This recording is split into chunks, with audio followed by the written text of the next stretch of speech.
Everybody listen to We're Not Wizards, because we are the best, and we're not wizards, no matter what anybody says. Goodbye.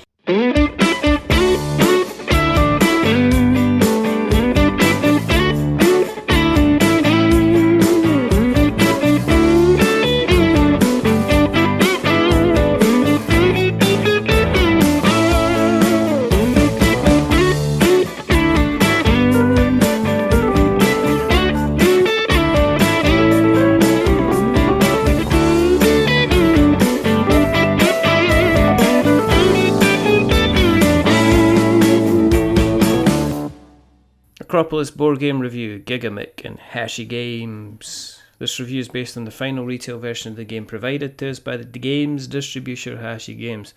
We're not paid for this review, and we give a general overview of the gameplay, and so not all of the mechanical aspects of the game may be mentioned. Now, there's a skill to making a game as easy to play as possible. It's a road paved with traps and misdirection and distractions where going down the wrong road can often lead to frustration, and in the worst case, a game not finding its way back to the table very soon. Now, while I genuinely use my own opinions as the base for many reviews that I've produced in the last 6 years, when people you're playing with are genuinely happy to have another round of a game without hesitation, you know that the designer must have succeeded in making huge inroads to make their game accessibly playable. Akropolis from Giga wants you to get laying tiles as quickly as possible. There's no punch boards to fiddle with, the quarry tokens are already bagged up. The tiles have printed on the back the number of players they should be used for. The rulebook is simple and straightforward to read through and understand.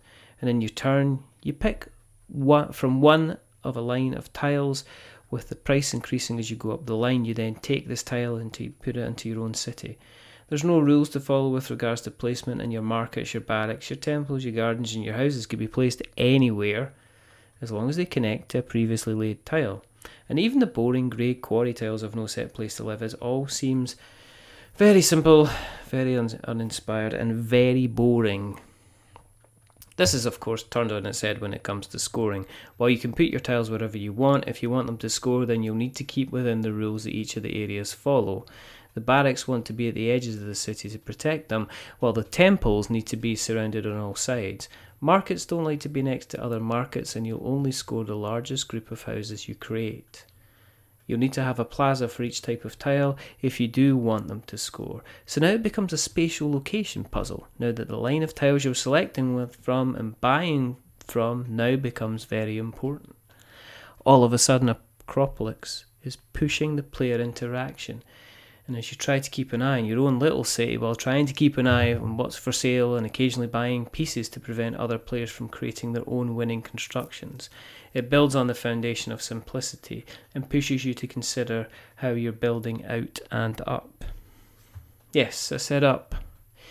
In Akropolis, you can add tiles at the top of the city you've laid before you. This allows you to replenish your quarry currency stone if you cover over a quarry tile, and double the value of the city piece that now sits on the new level. In your first game, you're likely to build a small, sprawling metropolis, but by the third and fourth game, you're concentrating your area and trying for verticality over spread. Will often lead to tough decisions where you'll often be balancing, sacrificing, losing points over a later advantage down the line. Yeah, I'm saying third and fourth here because you'll probably get through a game within 15 minutes, and then you'll look at the other players and you'll start the setup for the next game while everybody's nodding and smiling.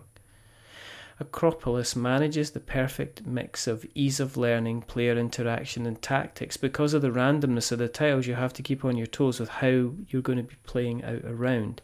A winning combination that wins you in one game might be impossible to achieve in the next, and you'll need to adjust your layout accordingly.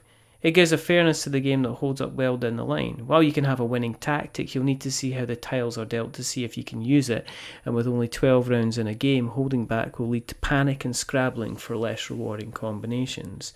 The easy rules mean younger players can play, while the depth of scoring that means even your most hardy point salad connoisseur is going to like this.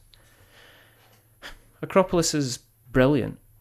If you get the chance to pick it up, then do so. If you get the chance to play it, then it's only 15 minutes of your time to see how a well-designed tile-laying point-scoring game can be. Well done to Jules Messaud for the design, And Pauline Détraz has done a great job on the clear illustrations and the tiles. Just fabulous stuff. And you can read this review on our website, which is we'renotwizards.co.uk. Thank you for listening, and speak to you soon. Bye-bye.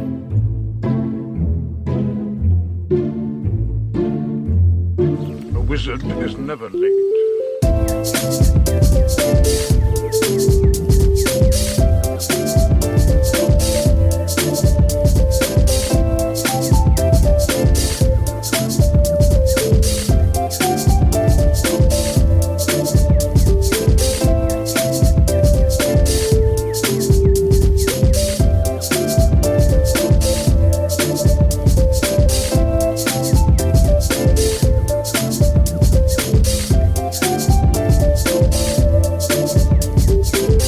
Nor is he early. He arrives precisely when he means to.